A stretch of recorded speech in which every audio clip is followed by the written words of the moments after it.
Okay, thank you all for joining us this morning. We appreciate you being here. Today is really about justice. It is about justice for the thousands and thousands of families that have been adversely impacted by the heroin and the opioid crisis.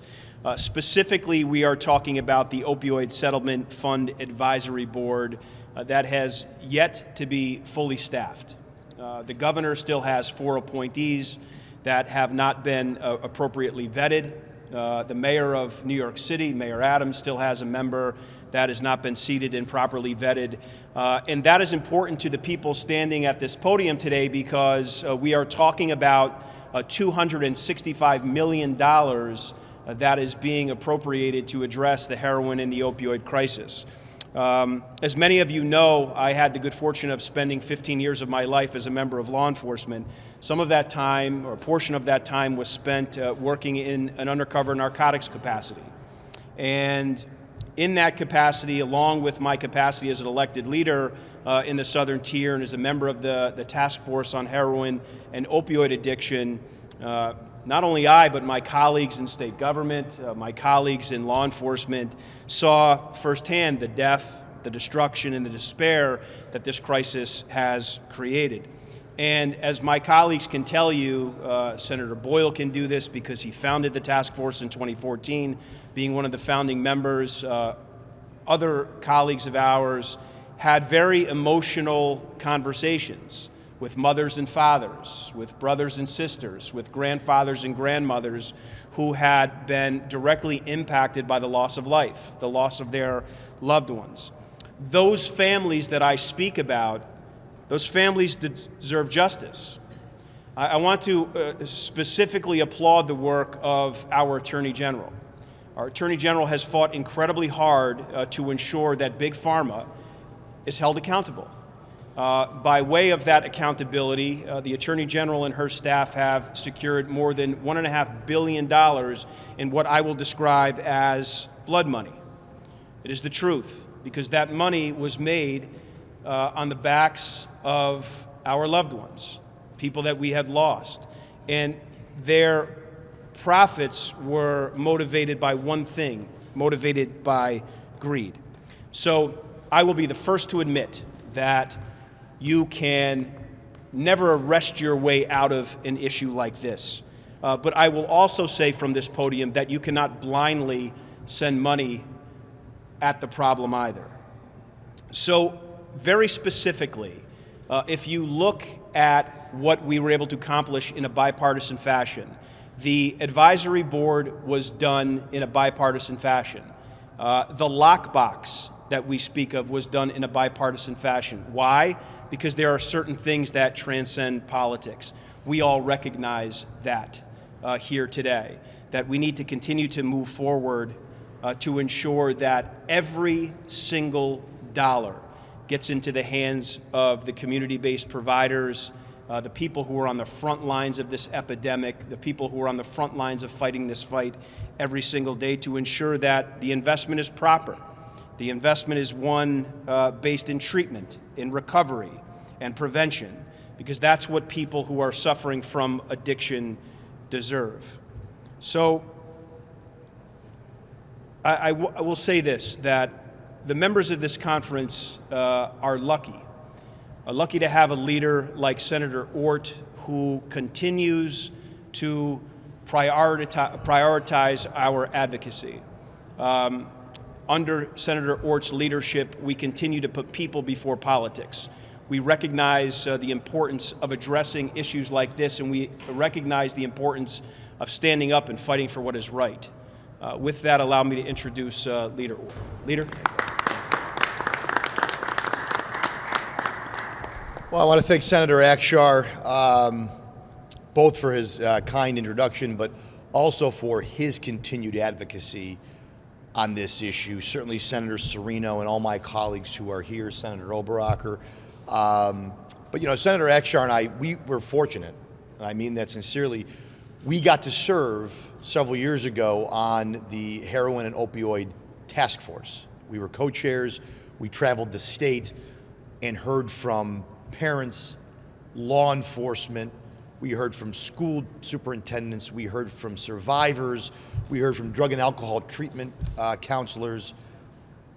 And then we crafted laws and policy, some of the best in the country at trying to tackle the opioid epidemic.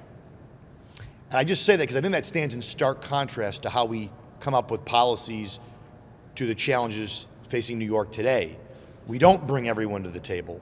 We don't hear from all sides, because the truth is, each of those components, law enforcement, families, substance abuse providers, school district superintendents, parents, they all brought something. We even had pharmaceutical companies at the table. All of them contributed in some way to understanding the challenge and trying to address it. And Senator Akshar, of course, has a background in law enforcement, and yet he understood that there's a role that our law enforcement play, but there's a lot of other components to solving this here. I know Senator Serino, who we're going to hear from, understands that as well. But today, so we traveled the state. My colleagues and I have heard from constituents on this issue. We've written a letter to the governor.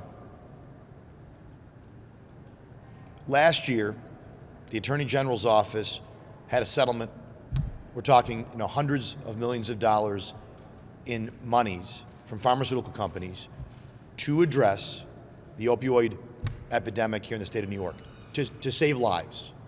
Now, the families will tell you, in their mind, this is money from an industry that they feel unequivocally contributed to the epidemic, and in some cases unequivocally contributed to the death of their loved ones. That is their words, how they feel. And you know what? They're entitled to that feeling, because if you buried your kid, you'd be entitled to how you felt about that as well. But that money, which is supposed to, it was part of that we created an opioid board, an advisory board, comprised of parents, comprised of people in the substance abuse space. They're there, they belong to this board, they've been appointed to this board to help direct those funds, hundreds of millions of dollars, so they can do the most good to save lives, to prevent future victims, to prevent future families from burying their children. Today, 17 of the 21 spots, if I'm not mistaken, have been appointed. However, there are 4 holes. The governor has 3 appointments, none of which have been seated, and the mayor of New York City has an appointment which has not been made. The board, as a result, has not been constituted. There's been no meeting, there's been nothing. That board, my understanding is by law, but certainly from a moral standpoint, that board should be constituted before $1 goes out the door. Before $1 goes out, that board should have a chance to meet and have a say in how that money is spent. Otherwise, that is a complete discredit, dishonor to those families and the people who are on that board, who, by the way, I know many of them. Senator Akshar knows them. Senator Serino knows them. These are people who spend every day. We all have to balance a host of issues. They spend every day on this topic. You lost your son to a drug overdose? Every day you think about your son. Every day you think about how to save someone else's kid from the same fate that your son or daughter befell.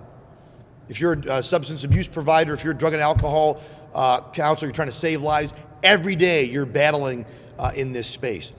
These are people who take this very seriously. They could be doing a lot of other stuff with their time, but they volunteered to be on this board because they care about saving lives. And we should show them the proper respect, get that board together, and let them have a say. Let them do the role of advising on where this money goes. That is the right thing to do. That is what we said would happen, and that is why our conference is here today, to make sure that the governor hears us loud and clear. Governor, get these appointments in. This is not hard. Get these appointments in, get them seated. I would ask the mayor of New York City, who I know has got 1,000 things going on, get this appointment in So this board can be constituted before $1 of that settlement money is spent. That is what New Yorkers should expect.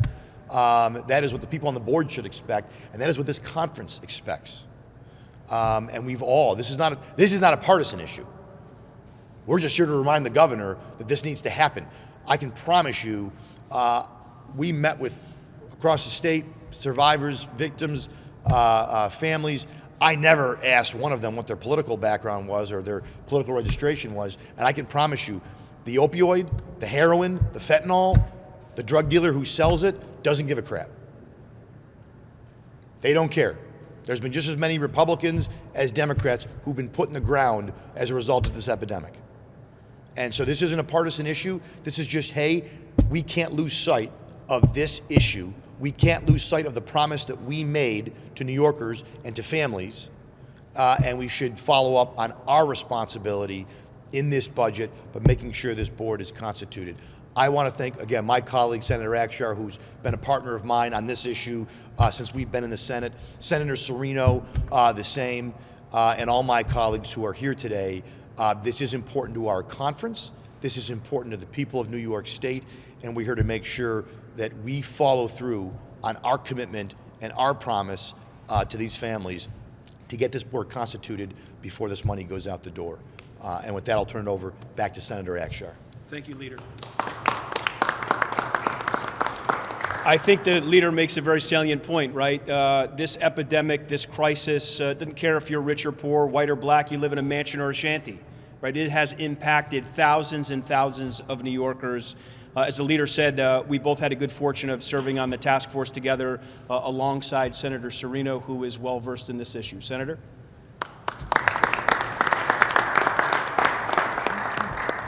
Thank you, and thank you to all of the media that's here today, too. This is something that's very near and dear to our hearts.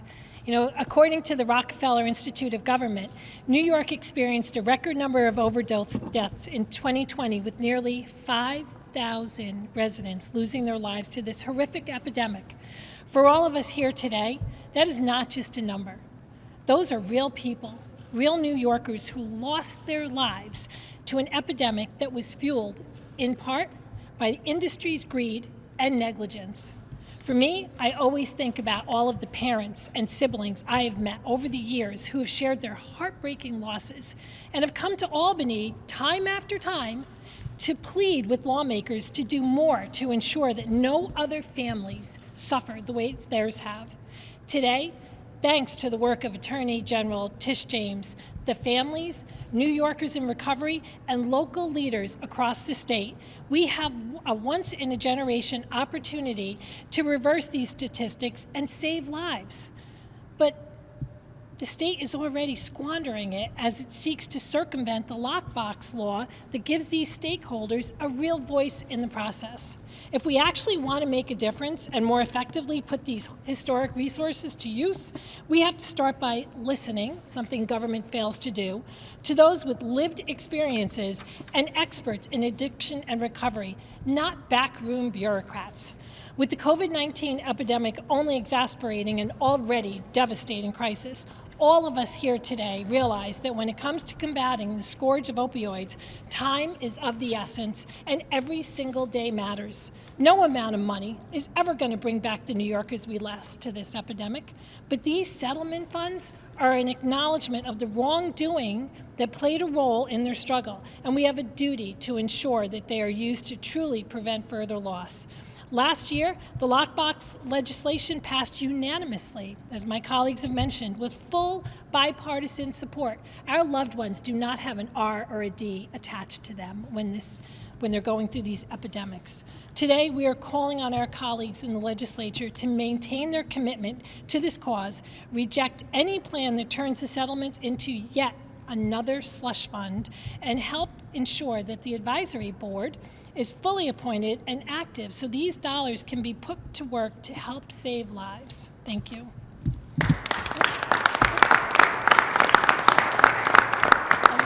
Now I'd like to introduce my colleague and friend, Senator Oberacker.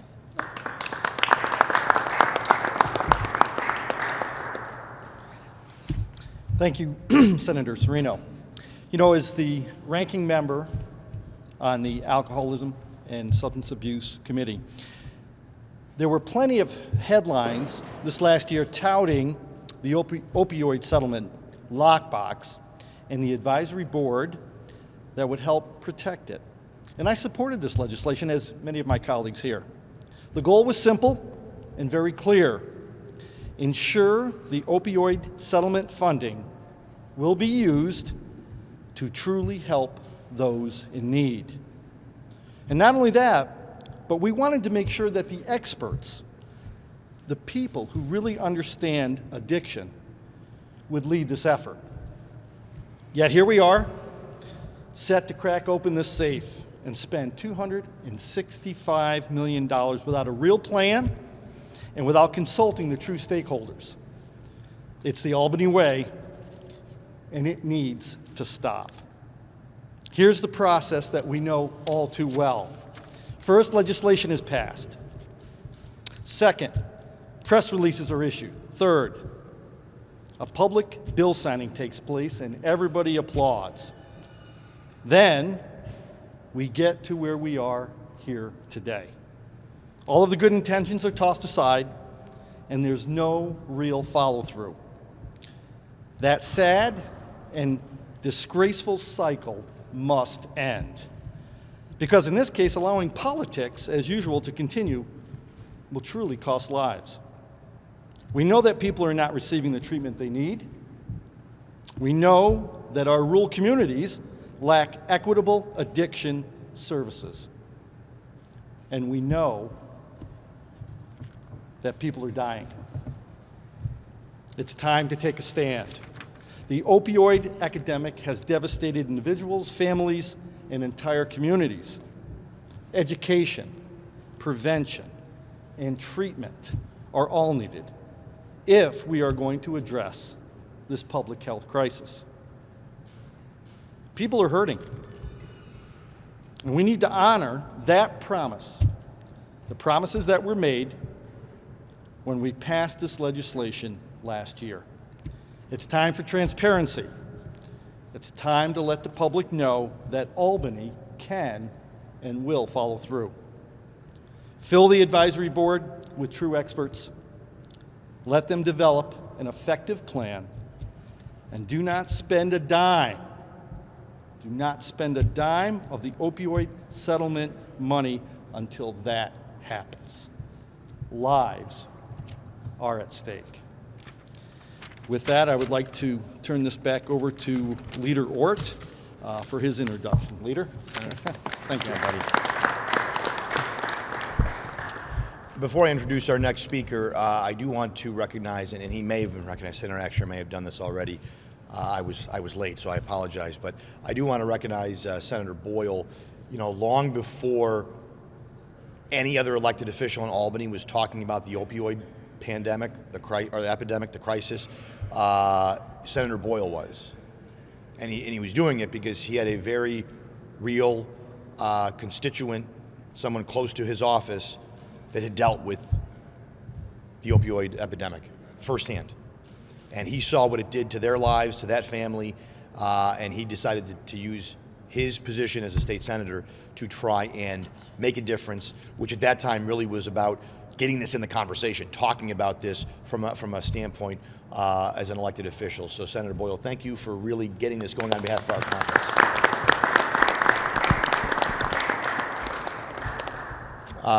And now I want to call up somebody who knows about this all too well. Someone who I think understands the loss, who understands the pain, who understands what this means on a ground level. Very often we talk about these things from a 30,000-foot view. That's okay. We talk about it from a policy perspective. We talk about it from this view. But it is important, as I said, and this is why this board needs to be constituted, to have people like the next speaker, because they can sort of cut through sometimes the BS, or they can tell you why this good plan that you think is a great plan from 30,000 feet up doesn't work on the ground level, because they've seen it fail, or they understand the pitfalls all too well that some of us never will. because again, we don't operate in that space every day. I've never seen it affect my family directly.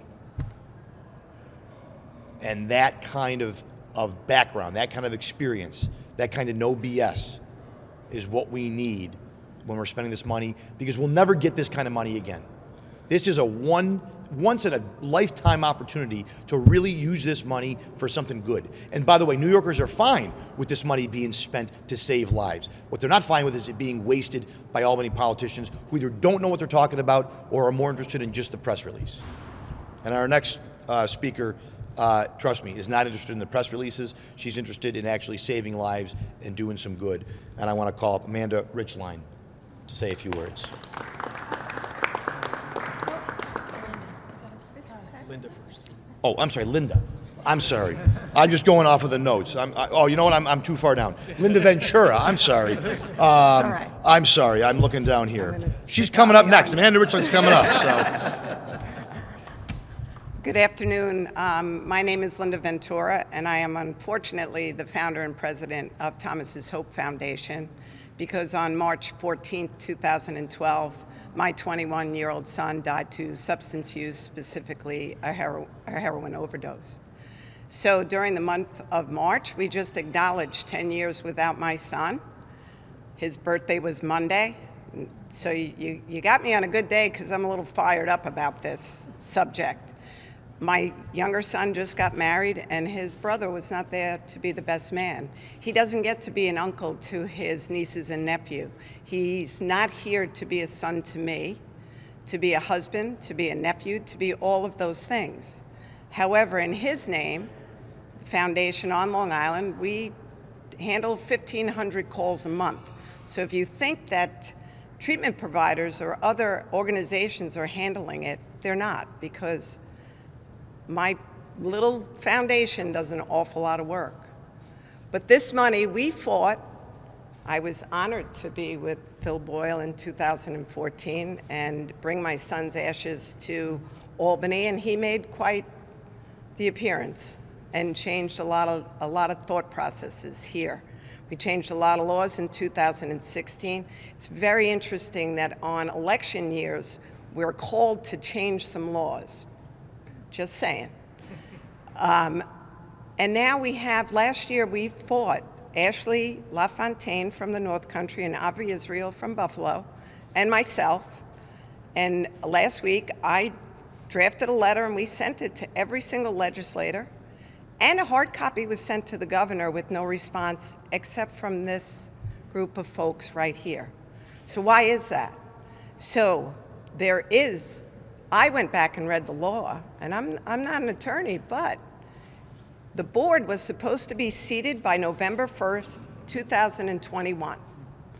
The board was supposed to make recommendations prior to the governor's budget. The board gets to have a negotiation before any money is spent. So I'm pretty sure that we're breaking the law, and it will not stand, because this money is my son and too many New Yorkers' blood money, and it should go to the continuum of care that people so desperately are waiting for. 14 days in rehab, 28 days if you're lucky, does not change a life. It's the continuum of care. Can you be in recovery if you're homeless? If you don't know where your next meal is coming from? If you can't get to your outpatient treatment? So it needs to be prevention, of course, to stop this from happening. But we need housing, we need recovery services, we need groups, transportation.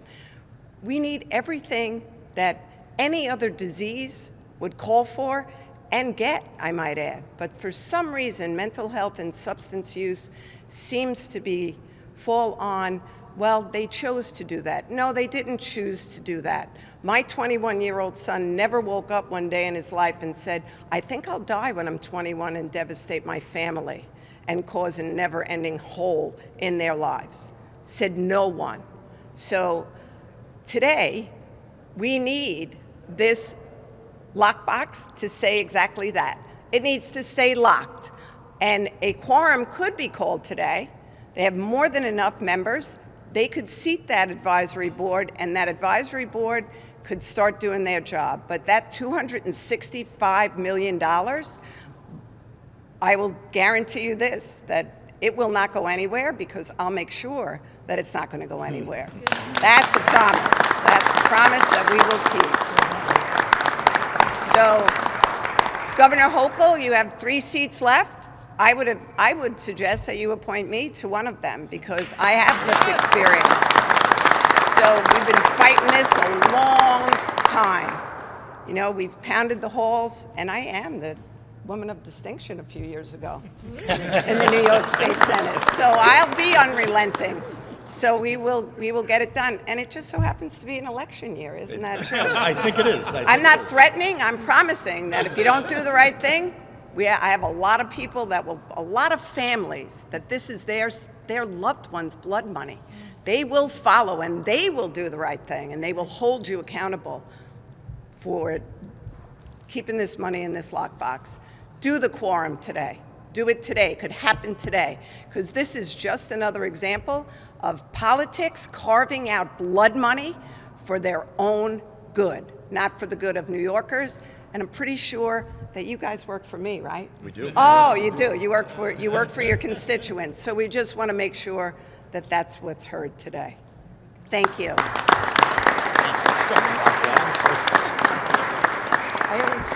always get a little something. I'm going to call up my colleague. By the way, I believe everything she just said. I don't know if you do, but I definitely do. Linda, thank you.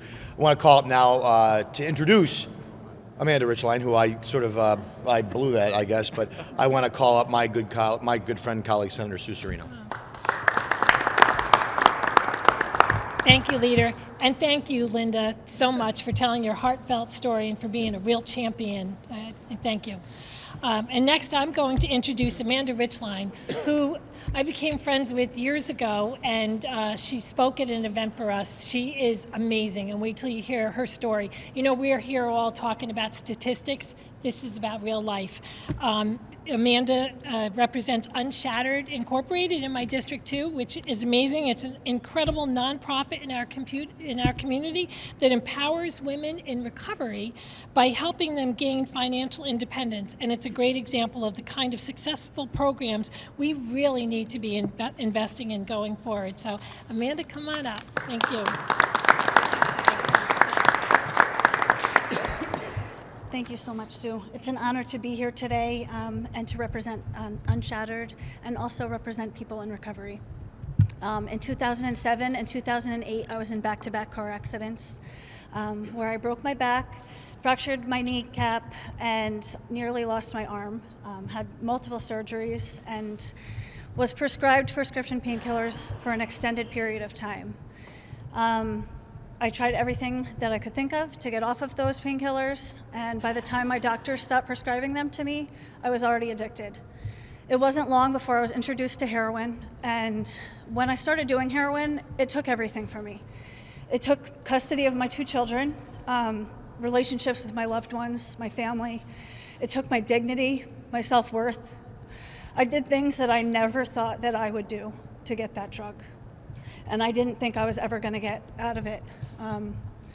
I am just so grateful, Linda, for you sharing the story about your son, and that could have been me, and I thought it was going to be.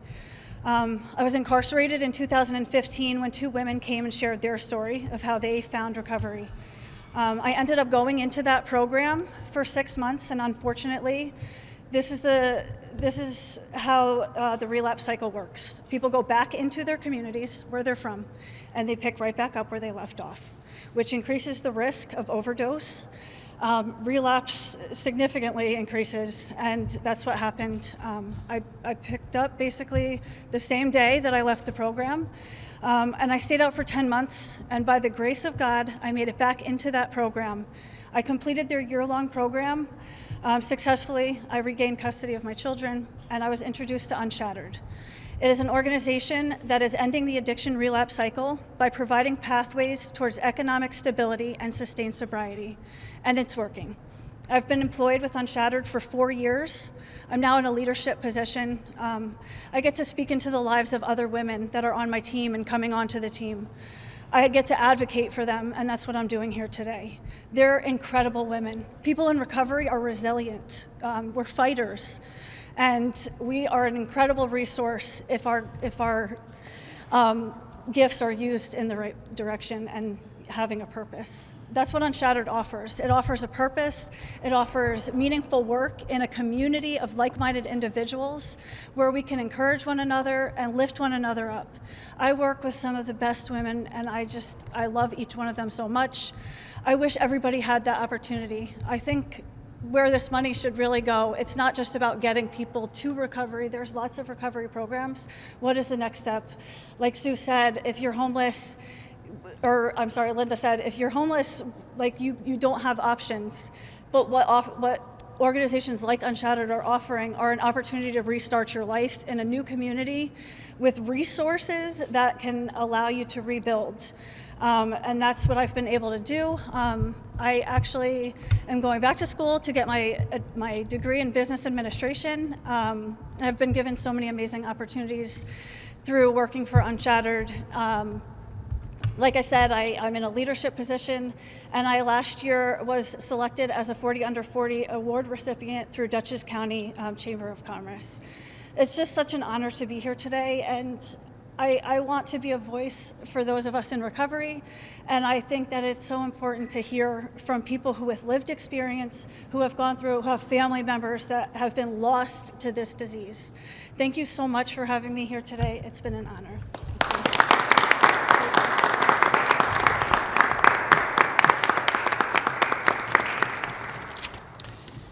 Thank you so much, both to Amanda and Linda. On behalf of our entire conference, we appreciate your fierce advocacy. We appreciate you being here today. And today, you know, the saying goes, promises made, promises kept. We want to ensure that that happens. This just isn't an idea. This is a law. This is a law passed in a bipartisan fashion that says very specific things. That the board must be seated. And before any of this money is spent, it must go through the board. Because the reality is that nobody wants bureaucrats making decisions about how this money is spent. Because frankly, bureaucrats don't know the best way for this money to be spent. The reality is that people like Linda, people like Amanda, and countless others who have walked their journey, who have walked their path, they recognize how this money should be spent. They understand how it should be spent because they've lived it. They understand how to save lives. And we, as elected people in this state legislature, should be men and women of our word, and we should follow the letter of the law. I learned a long time ago that doing what's right is easy. And frankly, this is not only what's right, it's the easy decision. We should, in fact, do that. So Governor Hochul, appoint your members. If you're not going to appoint your members, then allow them to constitute the board the way it is. Mayor Adams, I know you're busy. Appoint your member. If you're not going to appoint your member, then get out of the way so we can do the people's work and we can save lives. With that, again, I just, on behalf of the conference, want to thank both of you for being here, for continuing to be fierce advocates and continuing to share your story. With that, we'll take any questions if you have them. If not, we'll move on. All right. Thank you, everybody.